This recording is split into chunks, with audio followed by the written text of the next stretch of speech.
started with 76 players, and now we are down to 32. We had 16 come from Challenger. They made their way into this group stage, and 16 just qualify from our previous groups as well. So it leaves us with the very best here for WCS as we get down to the nitty-gritty of things. I am joined by Todd and Rotterdam, as we do have some fantastic experts along for the ride. So Todd, overall, it's good to hear from Neeb, actually.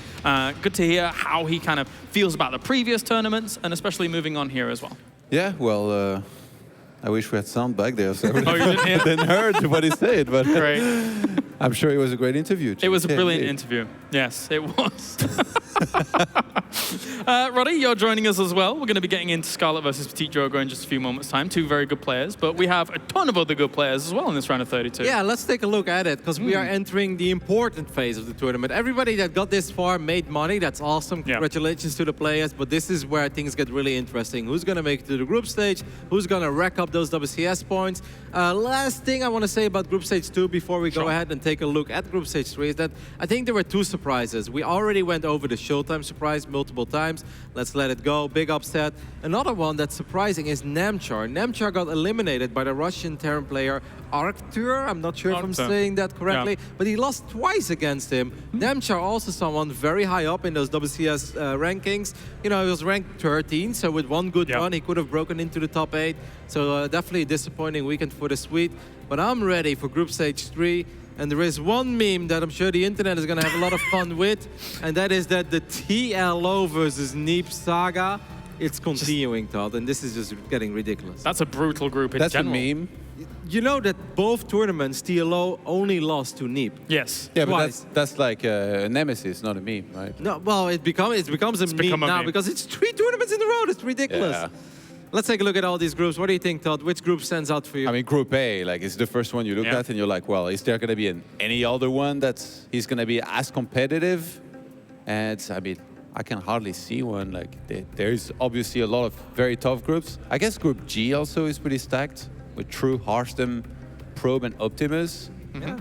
I think overall, I mean, even Group Stage 2 was pretty stacked, but now that you look at everything broken down. Group D.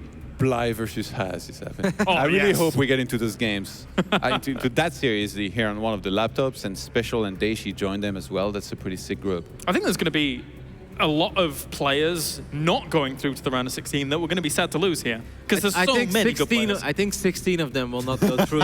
Perfect. But potentially some big names. Apollo stats approved. Yeah. Out of these 32, there's a really good chance that 16 of them will be eliminated. This is what I have to deal with. Let's head over to Smix. How are you doing, Smix? Better than me, I imagine. I'm doing absolutely fantastic, James. I also really enjoyed your interview with Neeb earlier, so thank you very much for that. I appreciate that. Thank you, Smix. Yeah. Of course, we have to head into our next match, which will be a match between players in Group H, which I personally think is also a very, very difficult group in Group Stage 3. It'll be between Scarlet and PtitDrogo. Now, these two have been recently living and playing together in the same house in Korea, so I can't help but feel like both of them must know each other really, really well. I think it's going to be a fantastic series. So without further ado, let's welcome them on stage. It's Scarlet and Drogo.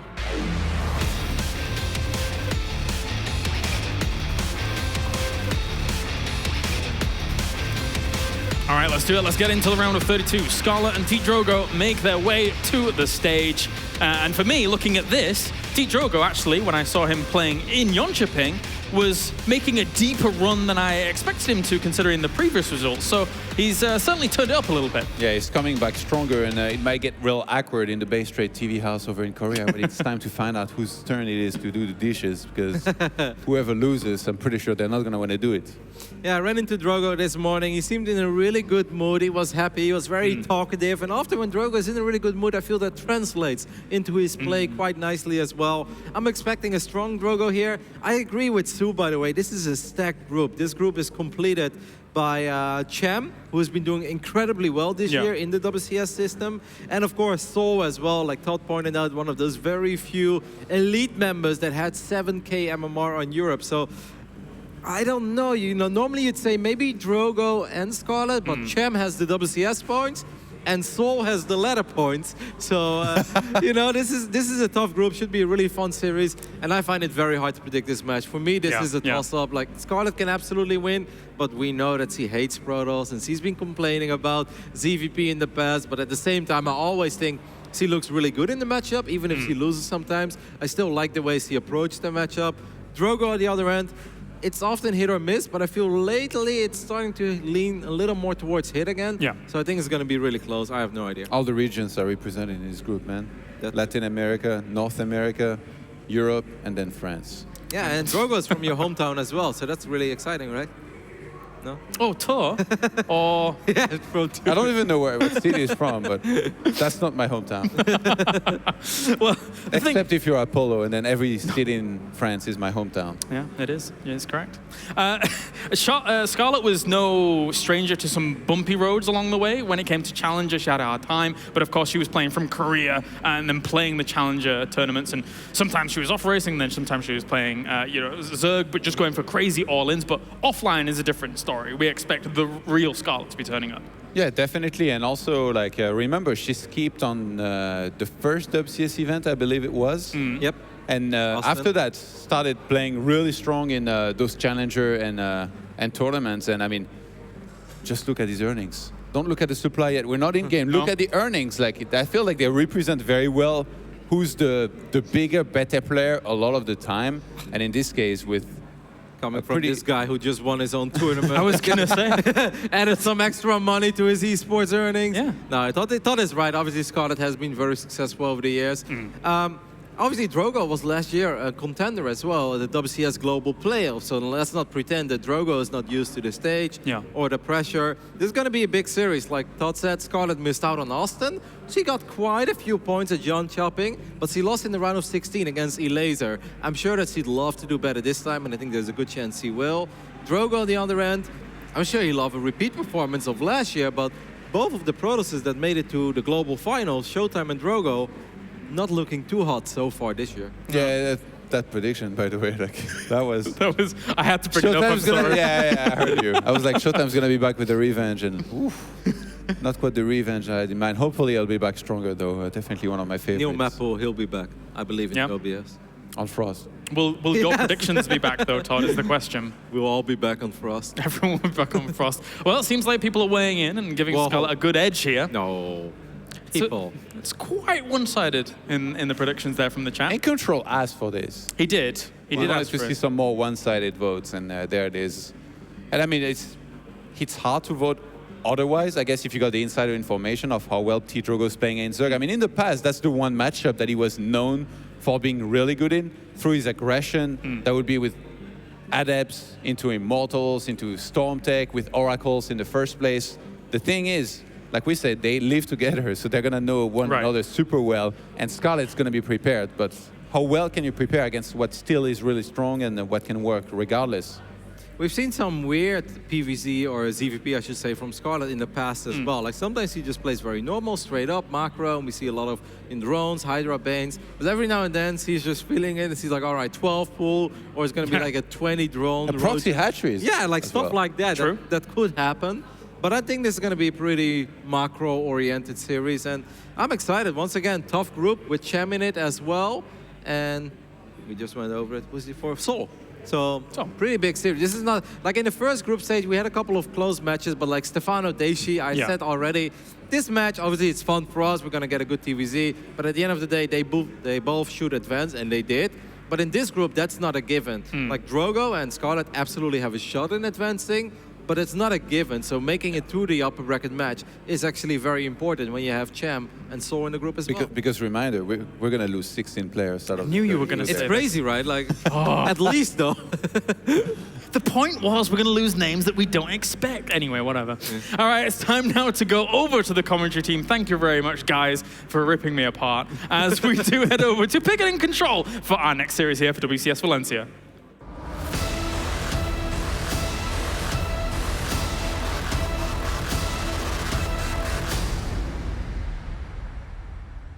Here we go. We are through to the round of 32, the final group stage here in Valencia for this WCS Circuit Championship, and the big guns are coming out to play. I am Pig. Joining me is in control. How are you feeling for this match, mate?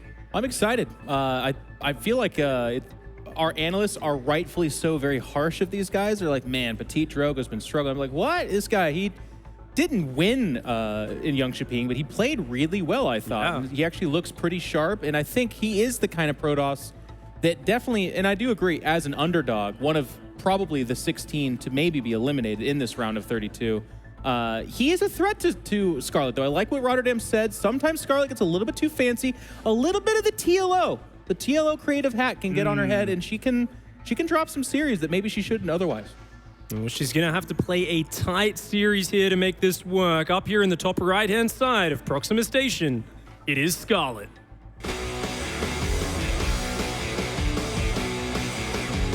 Of course, playing for Team Expert, a player with a lot of history in StarCraft 2. She's been around for a while. She's competed and done very well at MLGs, and she's played in Korea, and now here she is in beautiful Spain. Her opponent, though, in the lower left-hand side, coming out of France, it is PtitDrogo.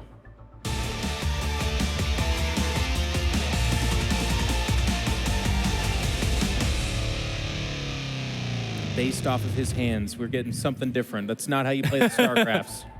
Scarlett has just asked for a quick pause there, making sure her settings are all right. Just want to make sure the players are both perfectly situated, of course. Every now and then, it's the moment the game starts. Yeah. You start kind of building your first workers, building your first overlord, and you go, oh, wait a second. Hotkey has gone rogue or something like that, and then maybe there's a light flashing in your eyes or something like that. That's the case this time. PtitDrogo making it known. But you know what? I actually like this. I'm sure you can appreciate this, but way back in the day when we were young lads playing this game at the highest level for our local thing, if something was going wrong or you were on like a flimsy gardening table that was wobbly, you didn't get to complain. You just had to kind of play it because you'd be like, excuse me, and they'd come over and be like, what? And you're like, the chair's wobbly, and they'd be like, deal with it, and walk away. I had a little bit of a few incidents with that. I actually was well known in my scene for kind of demanding they do something about it, and of course usually nothing would happen, but you know, I got to get a bit of a reputation myself as a bit of a drama queen. It's sort of Legionnaire that gets that. He's the special one. But we do get to start off on Proxima Station, and of this map pool, this is going to be your most balanced, perhaps Protoss favored map in the PvZ matchup. I mean, a lot of the time in Youngshipping we were talking about Blood Boil and some of these maps being really difficult, but since then, guys, it's important to note they've updated the maps, they've moved some gold bases around, that kind of thing. It's a much more stable map pool, I find. You're not seeing the Protoss players complain nearly as much. No, not at all. And I mean, we saw Neeb triumph even through that map pool. Right. We saw PtitDrogo actually win the only match we saw in that tournament where a Protoss player won Blood Boil with the gold base against a Zerg opponent. Yeah. He was proudly tweeting that while asking his fans on Twitter to vote for him in the GSL vs. the World competition. And, you know, this one, though, I feel like Proxima Station is interesting because Scarlet, I think she said, you know what, Sequencer is too long of a rush distance. I'm going to veto that one instead of this. Interesting. That's the assumption I'm making because recently we've seen Zerg players just vetoing this almost every single series versus Protoss. Yeah, I like your analysis on that. I have to probably agree. It's a little bit more of the wild card one. There's a longer rush distance. There's more bases readily available. So like one good defense and the Zerg doesn't feel like they can reinforce, and all of a sudden the Protoss is on 4 or 5 bases. That can be really tough. Proxima Station can steamroll that way, but if you notice, it's a lot more linear between the bases. It's not truly linear, but it's more of a straight, this is where we're going to focus kind of path. Surely there is the potential for things like air units. You were seeing that from the Stargate, probably some Oracles, but could be Phoenix because it's such a large map. But for the most part, guys, the map will be decided around like a 4th, sometimes 3rd base, but probably a 4th. Absolutely. Got to agree with you there, Jeff. I mean, when you move out to that 4th, it's really the first time you have a big area to cover at the front. And historically, that's the scary moment for Protoss players in the matchup. But especially on this map, if you see someone open without anything cheesy, which we've seen Scarlet do, just going for a 3rd, going for Overlord speed, she's most likely going to be looking to pick Drogo apart as he stretches out towards that 4th base. And we have seen her show some incredible Hydra Baneling play. We saw her take a really impressive map off stats in GSL Season 1. Oh, nice. Little pull there. It takes 2 shots from that Adept to kill a drone, and being denied there by temporarily constructing a structure. Now, this target's going to get spotted at the very early stages here. Again, I kind of remind people that it used to be, oh my gosh, this gets scouted, you're in huge trouble. Now it's a little bit more blasé. It's like, okay, that's the route you're going to take here. Sometimes it's Dark Templar drops an Archon or something like that, or it's Stargate. But it seems to be the matchup has been funneled down to 2 or 3 things that you see, and scouting it is a nice confirmation, but not the end of the world for the player that could scout it, I think. Yeah, you know, with that Kickstarter Workers and Legacy of the Void, everything builds up so quickly. Your first tech choice, not nearly as important as your second or third. You know, it's what you do at about the 5-minute mark onwards, which players are often scouting for. That's where the big cheeky all-ins can come. And this Oracle going to be looking for damage, of course, but it doesn't need to secure massive amounts. It just needs to stay alive and continue to lay down stasis traps, continue to pick away drones where it can, and already forcing these spore crawlers down. This is a good little bit of damage. It's nice, too, because, you know, laying floods is a thing. So if you have an Oracle or 2 up in the air, you're pretty much invincible to that as long as they're in somewhat proper positioning. And you can take that third really safely, which is exactly what PtitDrogo is doing behind this. And I like what you said, Pig, too, that right now, this is a little bit of the dance. We know what we're supposed to do. It's a little bit rehearsed. If you can find an opening, if you can scout some kind of, something breaking off from that, that's great.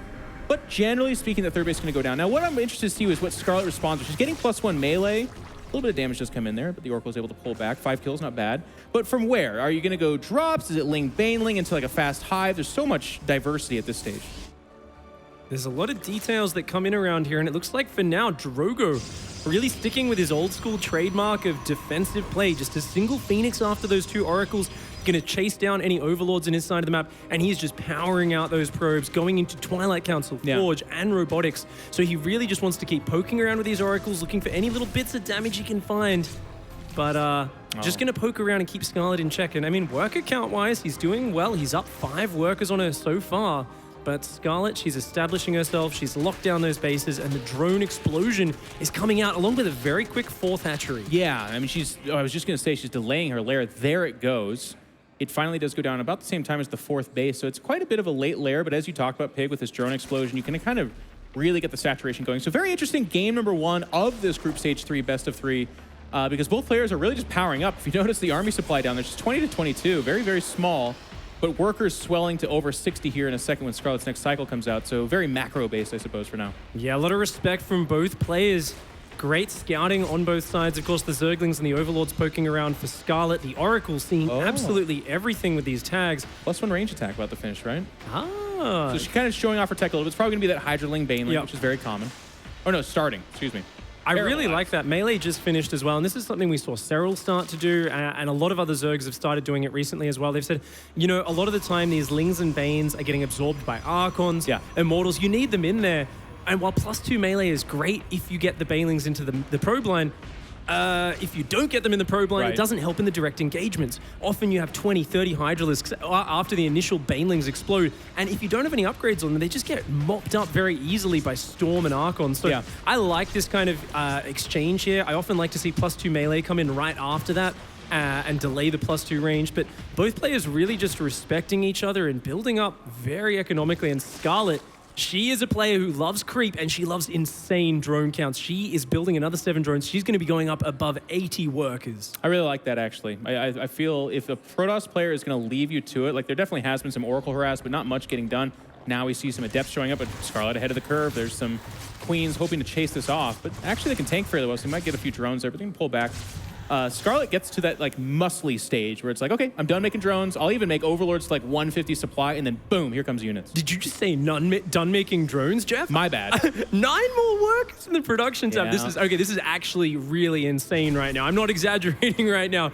Going up to almost 90 workers in this matchup. Scarlet is preparing for a long, slow, patient game. We are going to see her micro everything so precisely. It's going to be about her picking away. We might see drops come in as she already does have Overlord speed, but she's just going to whittle away at Drogo, and he's just going to try and hang on and build up that death army. For Drogo, it's a race to hold out and defend while going for that maxed out army. +2 melee, +2 range attack. Forget me the carapace upgrade, says Scarlet, but she is going to, like you said, she's starting to blow up with those units, and this is actually an interesting place to kind of key in on, because I find Protoss to be very tough at this stage. There's a 4th base going down for PtitDrogo. You see Storm has been completed.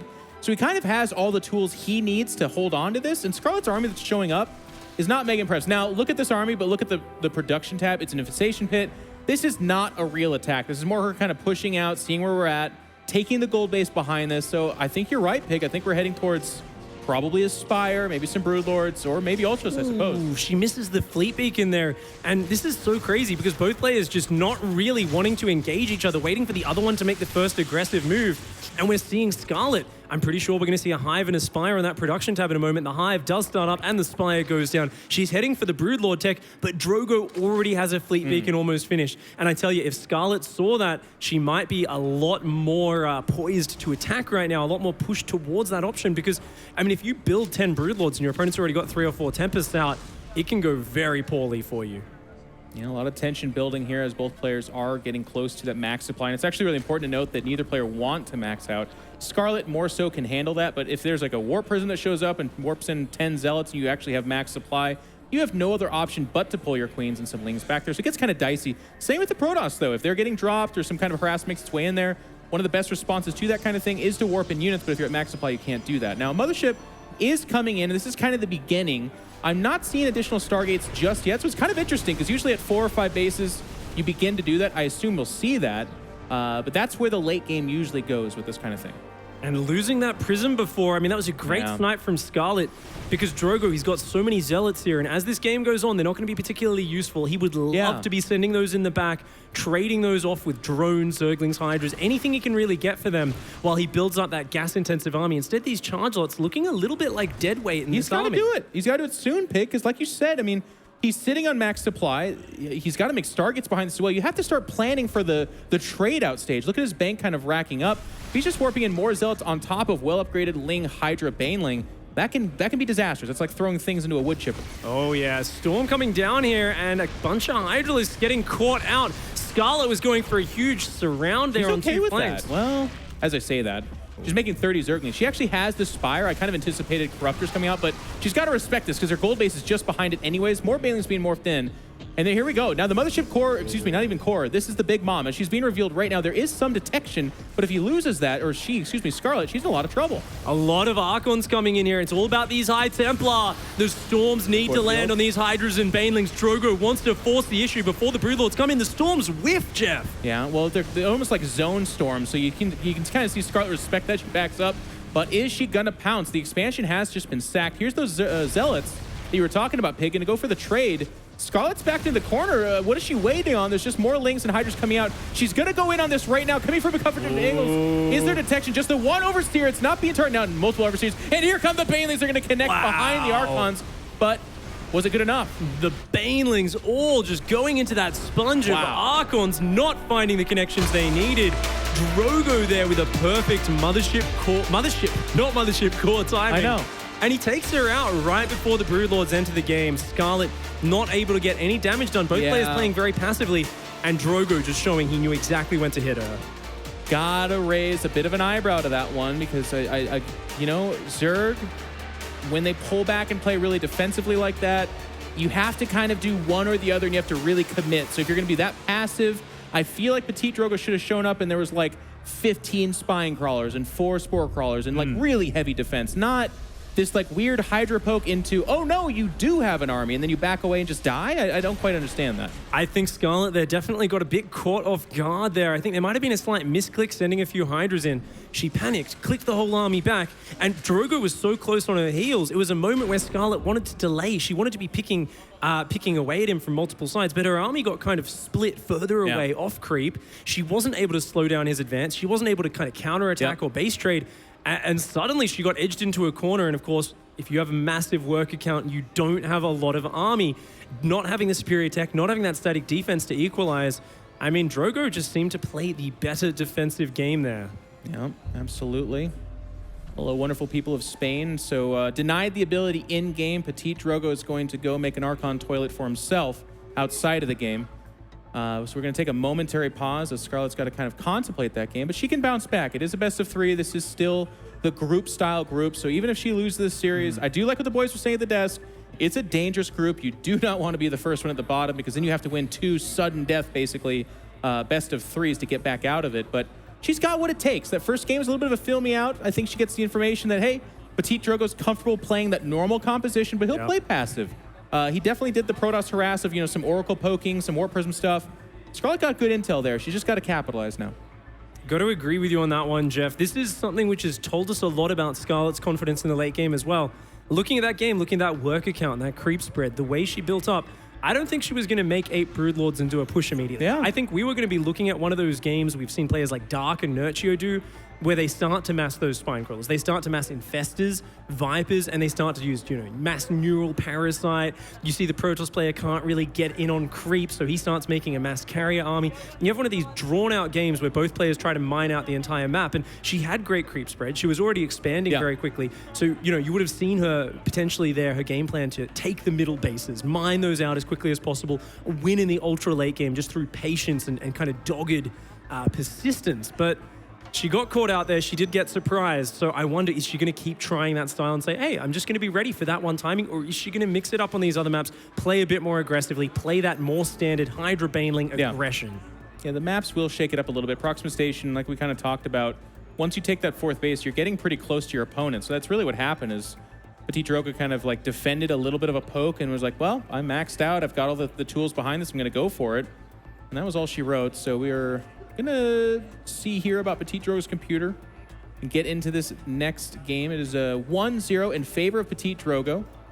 And of course, it is the first match here in this group in the round of 32. So both players wanting to go through with a nice quick victory, but it is not their last life. Even if Scarlet does go out here, it's still going to be going through to that losers match and potential deciding match as well.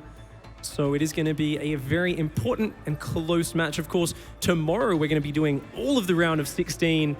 And on Saturday, we will be doing all of the round of 8 semifinals and grand finals. So a couple of action-packed days of StarCraft to come. If we can get, I don't know how responsive production is, and I'll get in trouble for this, but if we can go back to the camera shot before this one, if they're listening, I don't even know if they're listening. See, this is this is testing, not that shot. Wake up, Scarlet. You got more games to play. I'll just say it. This is not the shot either, but I think if you look carefully in the audience, there's a really buff Maynard out there, which is incredible. Do we have a Spanish Maynard in the audience? We do. He skipped commentary, lifted a ton of weights, and is now just a fan in the audience, and that's amazing. Okay. They're trying. Production's great. Appreciate you guys' patience. Make sure and tweet at us, by the way. We're doing those votes in between games as well. You can kind of join in on the conversation that way. That is not a buff Maynard, but a handsome man nonetheless. Yeah, still a handsome guy.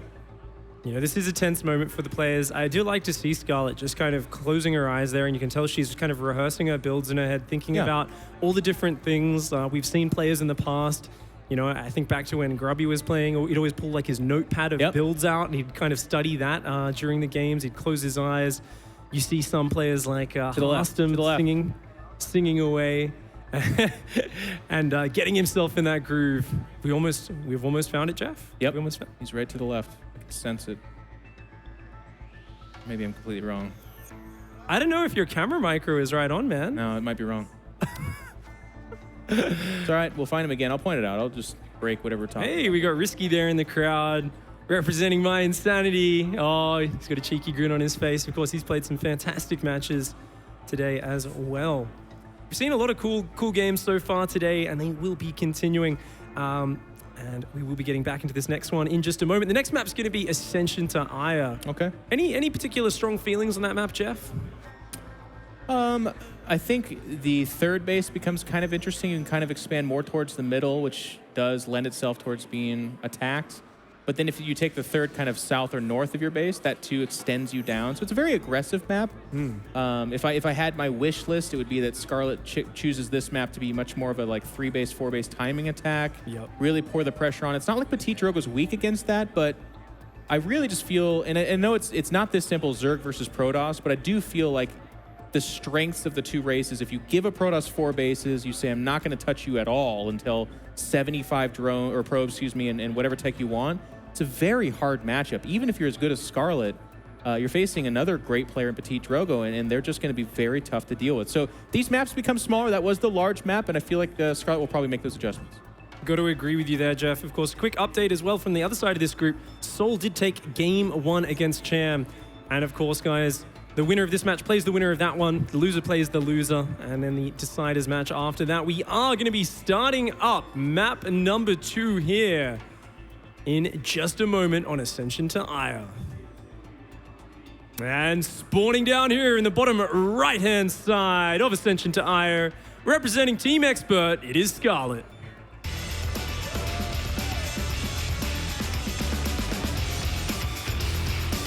Couple of technical breaks, but both these players such veterans that they're going to be able to kind of keep their thoughts calm, cool, and collected. Scarlet's opponent taking 1-0 advantage in this best of 3 in the top left-hand corner from France. It's PtitDrogo.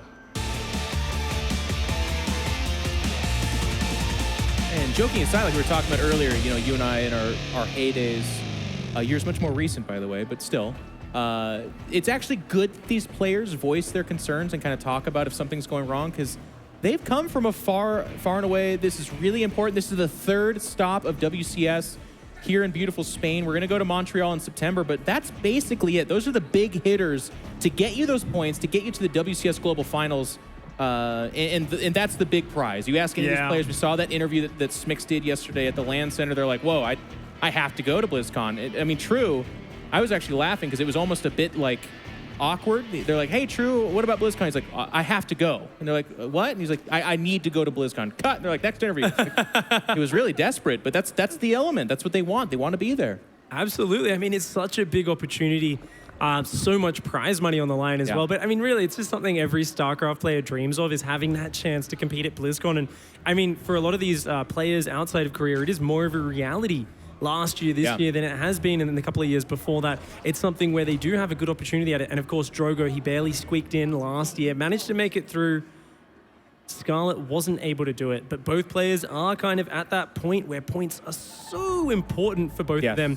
They're kind of out of the top kind of 12, 13 at the moment, but they're edging closer. They're kind of in the teens. Of course, you need to get about top 12, 13, somewhere around there in order to squeak in. Of course, Neeb's extra spot that he won last circuit championship has created an extra spot for the highest points players, which means there's now 9 spots going through.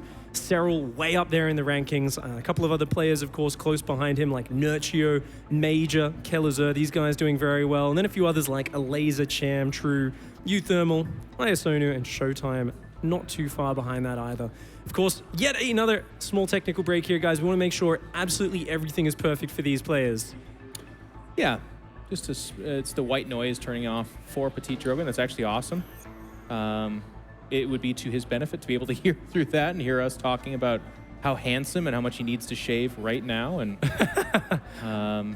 lose to me in chess a little bit more, a little bit easier. That'd be great too. Yep. I do like that free chess MMR, you know, every now and then. It's of so course. sweet. Feeding off the young like that. But just a quick moment break, guys. We want this to be as legitimate and awesome as possible. Sorry for the interruptions. But I was going to kind of talk about this too. Like, this is actually a part of the game, and this is part of what's stressful and tough about playing on stage. Like, when this happens, you're at home, you're like, whatever. You get up, you go get a drink of water, you grab yourself a drink of whatever the heck you want, you alt-tab. But on stage, you're thinking about this match. If you're down 0-1, there's a lot of nerves kind of piling on you. If you're up 1-0, you're already thinking about, what if I win this match? Who do I play next? But all those thoughts, you have to push back. You have to kind of stem the tide and zone in on the game. And that was something that, speaking very personally, awesome Venom shirt, by the way, young man, very well done, that I struggled with in my career. I was never able to really do that. The voice was always in my head. Like, the few times I did go up 1-0, it was like, oh my God, if you beat this guy, people will be so proud, you'll be so excited, your hard work's working off. Or if you're down 0-1, you're like, okay, they cheesed me game 1. Do I think they'll do it game 2? This map, like, it's kind of tough. You got to fight those voices. Yeah, absolutely. I've been there as well. It's one of those things where you definitely have to keep calm and composed. And I think if you've ever seen a lobby chat when you've got 2 players in there and there's been a couple of delays, you'll just see a lot of spam saying go, go, go, go, go, go, 1, 2, 3, go, go, go, go, go, go, go, go, go. I've seen that many, many times because the players, you know, it takes so much focus to get in that zone. And then if you're sitting there, you've got your build running through your head again and again and again. You've got all the things that could go right, all the things that could go wrong. It really is one of those intense experiences. And I'm sure anyone out there who's had a really kind of tough exam, a really tough, you know, sport they play in, anything you compete in, anything you're competitive at, you've probably had a small taste of what these guys experience up on these stages. Yeah, you can kind of see it. Scarlett's got the poster girl face for a person going through that right now. But gives us an opportunity to get some lovely shots of the crowd. Our lovely makeup girls there, of course. They've been taking care of us this event, making us all look handsome. They found enjoying a bit Swedes. of StarCraft action. It is hot in Spain, but it's been wonderful. The event as AC. There's a lot of people kind of checking out the rest of DreamHack as well. WCS taking place inside here. PtitDrogo. This is, wow. I'm surprised the camera cut away from that because that is the last time a Frenchman danced on stage, he kicked Lorna Lise in the face at an NASL. So it was, yeah. Really? Stefano. I think I missed that one, actually. Stefano dropping the whirlwind kick to our hostess's face. Oh, wow. Look at this guy go. He's got the moves. I man. just think sex appeal. When I see that. It was... Yeah. I'm glad you're sitting next to me for this moment, Jeff. I am too. Of course, over here in Valencia, we've been having a great time so far. It's been nice and warm. A little bit warmer than the weather back home for you, Jeff. Oh my gosh, yes. But it's been nice. They take really good care of us. The hotel's wonderful. The people are very kind. It's kind of interesting because in Valencia, it's a little bit off the beaten path from maybe some of the more major cities in Spain. I think Valencia is actually quite large anyways, but not a lot of English speakers, but a lot of people eager and willing to help you out, which has been really nice. I've been in places where you like speak and they don't speak English and they're like upset or kind of intimidated. Here they're like, all right, let's do this together, you know, let's figure it out. Like, yeah, you don't feel too off having a game of charades, right? As we often do when we're at events. Us lazy English speakers, of course, very non-multilingual usually. Nope. Unfortunately, I would say I'm always jealous of the people like some of our mutual European friends that can kind of blend between 3 or 4 languages. I'm like, yeah, I wish I could do that. But then they make up for it and dance like this. Luckily, StarCraft is a language for all people in the world to believe, to agree and communicate with. Of course, we're having that technical issue resolved right now, guys. So we are going to be probably hopping back in, just waiting for word on production. And if that is fully resolved, just going to make sure that's all good before we hop back in. Of course, this is the WCS Valencia round of 32. And this is the first match here in this group for the round of 32. After this stage, of course, the top 2 go through from each group. After this stage, it is single elimination, best of 5, head-to-head, round of 16, right through to that grand finals where it goes up to a best of 7. And that's where we get to see every single map in the pool, no matter what. No vetoes whatsoever. You've got to play the whole one. Neeb, of course, managed to just barely edge out Sterling and Yonchiping in an amazing finals. That was, I think, a finals which really outdid everyone's expectations. It was pretty great. And it only builds momentum here. There's both Special and Cyril really eyeing that championship this time around. They want it for themselves. As we are getting into the game, it is unpaused. All right. We're playing some StarCrafts. Oh, yes. I believe we did introduce both of these players already, so we will be hopping right back into Ascension to Aya here. And it is still the early game. Give you guys a quick refresher in case you just tuned in, or if you've forgotten, both players have done the same thing that players do almost every game. Hatchery first, gate core. This is where the players start to diverge and make their choices. The Stargate going down for Drogo once again. Yeah. We call it a choice, and it definitely is, but I feel like Drogo, Neeb, these really top Protoss players lately, it's been almost every game, Oracle openings. They're just loving the flexibility and the scouting that unit gives, but Scarlett going to change things up a little. It looks like she will. She's going to get some speed going here. Already Lings in production, so typically this will be elevator Zerglings. Sometimes players will wait for 16 Zerglings to really go for the oomph. That's most certainly what it is. Now with that Stargate, if spotted early enough, you can actually switch it to a Void Ray, or I mean actually even just the Oracle's fine to go ahead and fight against the Zerglings, but it looks like Scarlett's going to go ahead and hedge her bets a little bit. There's a Roach Warren. Maybe she doesn't like that the Adept picked up on this early enough, which is a bit interesting just because you were talking about how, you know, normal the Stargate is. Well, so is this Adept Scout. We saw it out of PtitDrogo in game number 1. And if that's enough to push Scarlett off, I'll be a little bit curious as to why that would be, because he does this every game. So it's a little bit curious. Okay, I think this is, I'm kind of piecing it together now, Jeff. And it looks like this is a great start to this. You know, being able to snipe off an Adept already with those Zerglings is fantastic. She's now going to elevate her. And this is all about distracting and delaying Drogo. And then she's hoping to keep him occupied with these Zerglings while the Roaches flood out. Drogo's Oracle still heading across the map. No Mothership Core at home. No Adept in position. These Zerglings actually going to start to fire. find some nice damage. Yeah, any probes killed here are great, but like you said, it's the chaos. But I have to say, PtitDrogo actually getting this around, only losing 4 probes, not bad. Now, keep in mind, it wasn't 8 Zerglings. It was just like 5 or 6, I believe, so that damage is pretty good.